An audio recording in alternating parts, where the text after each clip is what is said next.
From Nothing to Everything, Sarah's Journey, Part 1. My name is Sarah. I am 22 years old when my story begins. I was born in a small village far from the city. My family was poor. Very poor. We did not have much money, and sometimes we did not have enough food. My father worked in the fields. He woke up before sunrise and returned home late at night. My mother took care of the house and my two younger brothers. I was the oldest child. I learned early that I must help. I woke up every morning at 5. I cooked breakfast for my brothers. I cleaned the house. I went to school tired but determined. School was difficult. I was not a top student. My clothes were old. My shoes were broken. Other children laughed at me sometimes. I felt ashamed. I wanted to hide. English was my biggest challenge. I could not pronounce words correctly. I could not understand the teacher. I often went home crying. One day, my school organized a small competition. The prize was a book for learning English. I wanted it very badly. I studied all night, even though I was tired from helping my family. I did not win. Another girl got the book. I cried in my room. But then I realized something important. I must not wait for luck. I must work hard myself. After school, I started working small jobs. I cleaned houses. I sold vegetables in the market. Every coin I earned, I saved. I dreamed of a better life. At home, I studied alone. I borrowed books from neighbors. I listened to radio lessons. Slowly, I improved my English. Part 2. Challenges in the City. When I turned 18, I decided to move to the city. I wanted a real job. I wanted to change my life. The city was big and loud. I felt small and lost. I rented a tiny room. It had one bed, a small table, and a broken chair. I found a job in a small restaurant. The pay was low. The work was hard. I washed dishes and cleaned floors. Many days I thought about giving up. I missed my family. I missed my village. But I remembered my promise. I must work hard. I must change my life. In the evenings, I studied English. I met other young people in the city who wanted to learn too. We helped each other. We practiced speaking. We made mistakes. We laughed at our mistakes. One evening at the restaurant, everything was busy. Customers were shouting. Plates were breaking. My hands were tired. A foreign customer raised his hand. He was angry. No one wanted to talk to him. My manager looked around. Then he looked at me. "Sarah," he said, "can you help?" My heart stopped. I was scared. What if I failed? What if he laughed? I took a deep breath and walked to the table. The customer spoke fast English.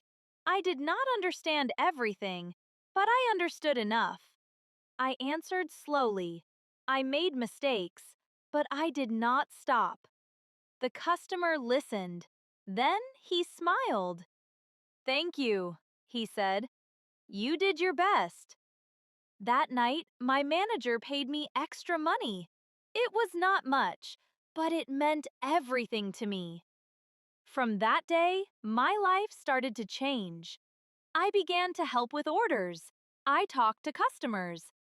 Every conversation made me stronger. But not everyone was kind. Some coworkers laughed at my accent. Some said, "You will never be good at English." I went home crying. But I opened my notebook. I studied more. I told myself, they don't see my future. I do. After 1 year, the restaurant closed. I lost my job. I had no savings, no support, only fear. I walked the streets looking for work, day after day, door after door. No experience, no position. Come back later. I felt invisible. One night, I almost gave up. I called my mother. I cried.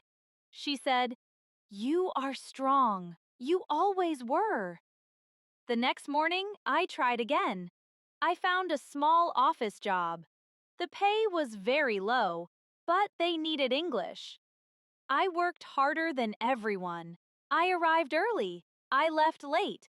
I learned computers. I learned emails. I learned confidence. One day, my boss asked me to translate for a client. I was nervous, but I did it. After the meeting, he said, "You surprised me." Months later, I got a promotion, then another one. I moved to a better room. I bought new shoes, not broken ones. I stood in front of the mirror and smiled. I was not lucky. I was not special. I was just a girl who refused to give up. And my story was still going. Years passed. I was no longer afraid of the city. I knew its streets. I knew its noise. I knew myself. One day, my company announced something important. They needed someone to lead a new project. The project needed English. Strong English. Many people applied. They were confident. They had degrees. I was quiet. I hesitated. That night, I remembered my past. The village, the broken shoes, the long nights of study. I applied. The interview was hard. My hands were shaking. But my voice was clear. I spoke about my work, my mistakes, my learning. A week later, I got an email. "You got the position." I stared at the screen. I could not breathe. Then I cried. This time, they were happy tears. My salary changed. My life changed. I moved to a small apartment. I bought books, many books. I sent more money home. My brothers talked about university.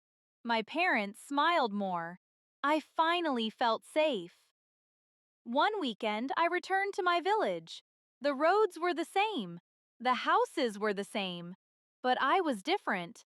Children played outside. One little girl looked at my shoes. She smiled. I knelt down and talked to her. She said she wanted to learn English. I gave her my old books. I said, "Don't wait for luck. Work for your dreams."